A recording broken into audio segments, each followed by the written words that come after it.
Moikka! Mä kudon täällä nyöriä. Naapurin joulupukilta puuttuu asusteestaan nyöri, niin mä lupasin sille tällaisen kutoa, että saa pukki pysyä pöksyt ylhäällä joulunpyhät. Tää on aika helppo. Mulla on tässä tämmönen lanka. Tää on ihan puuvilla lanka, missä on puikkosuositus 8-9, että on tosi paksu. Tässä on 75 metriä tässä 100 grammalla.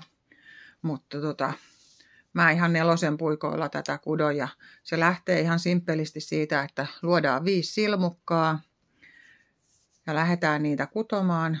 Tää on ihan aina oikeeta, tehdään oikealla puolella oikeeta. Työtä ei niinku käännetä missään vaiheessa ja lanka kulkee koko aika tuolla työn takana niin kuin normaalistikin. Nyt se on se 5 kudottu.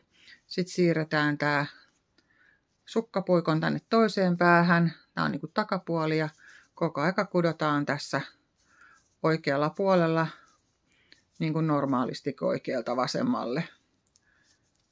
Ja taas siirretään takaisin puikon toiseen päähän ja jatketaan tällainen näin. Pikkasen se jättää löysää aina tuohon takapuolelle tähän alkuun, mutta sitten kun sitä muutaman kerran vetelee, niin ihan siitä nyöri muodostuu. Saadaan pukin pöksyt pysyy pyhät ylhäällä. Hyvää joulun odotusta!